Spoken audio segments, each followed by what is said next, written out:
दोनों पक्ष दशमलव हो, भाज्य और भाजक दोनों ही दशमलव हो, और उसका आंसर क्या आता है ये भी हम देखते हैं। तो सबसे पहले हम देखेंगे 35 में भाग जाएगा 0.07 का, फिर 2.5 में भाग जाएगा 0.0005, इतनी बड़ी संख्या का भाग। फिर तीसरा देखेंगे 136.09 भागे 43.9 का। तो सबसे पहले हम क्या देख लेते हैं, 35 भागे 0.07, ठीक है। अब इसको हम कैसे भाग देंगे, ये जो है इसको हम कैसे लिख सकते हैं, यहां पे 35 होगा, यहां पे होगा 0.7 दशमलव में। अब इसको हम कैसे भाग देंगे, अभी तक यहाँ 2 होता था, यहाँ 10, तो 2 पंचे 10 करके तुरंत काट देते थे हम लोग कि यहाँ पे है 10, यहाँ पे है 2, जैसे 10 और 2, तो 2 पंचा 10 किया और ये कट 18 हुआ, 3 हुआ, तो 3 छक्का 18। तो आज यहाँ पे बहुत ही अच्छा सवाल आया है, वीडियो पूरा देखिए, ठीक है। चलिए इसको हम कैसे लिख सकते हैं, आपको भी पता है, 35 बटे 0.07। अब हम दोनों पक्ष में गुणा काहे से कर देते हैं, 100 से। और 100 से क्यों करते हैं, 10 से भी कर सकते हैं, 1000 से भी कर सकते हैं, 500 से भी कर सकते हैं, पर 100 से ही क्यों कर रहे हैं, क्योंकि दशमलव के बाद जितनी संख्या होती है उतनी जीरो हम लेते हैं, ठीक है। तो अब हमने 100 से भाग दिया, तो ये क्या आ जाएगा, 3500 बटे 7, 3500 बटे 7, ठीक है।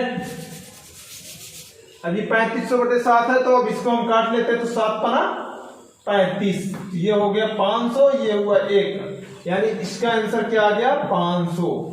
ये हुआ पहले नंबर का आंसर। 35 भागे 0.07 का आंसर क्या रहा, 500।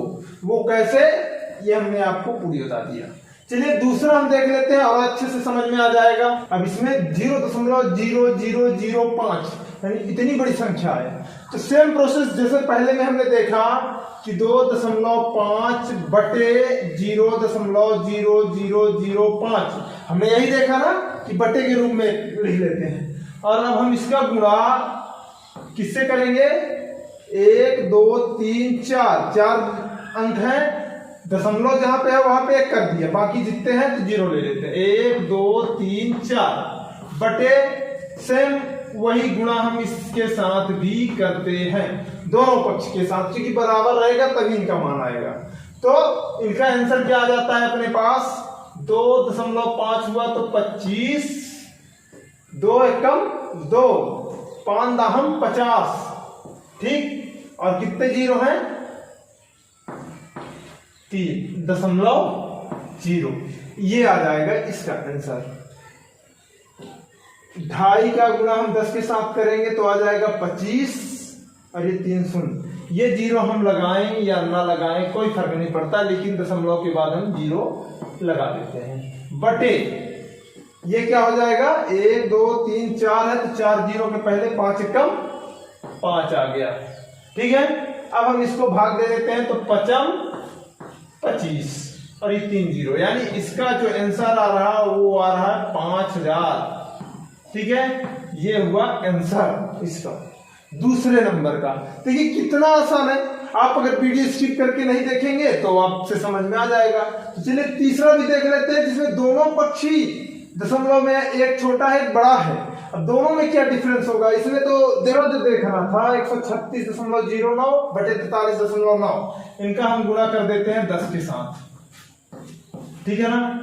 अब 10 के साथ करेंगे गुणा तो हो जाएगा 1360.9 बटे 439, ठीक है। ये दोनों आ गया ना। अब इसको हम भाग देके देखते हैं, कैसे भाग, जैसे अभी तक हम लोगों ने भाग सीखा है।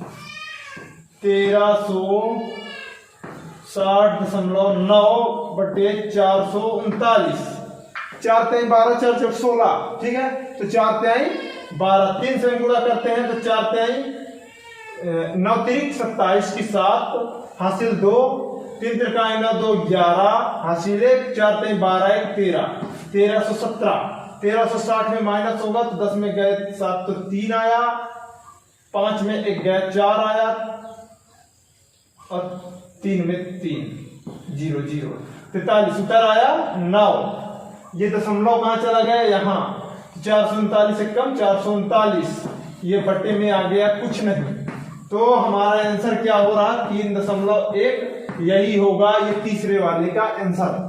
तो अब आपको समझ में आ गया होगा कि 136.09 और 443.9 को 10 से हमने दोनों में गुणा कर दिया, दोनों पक्ष में।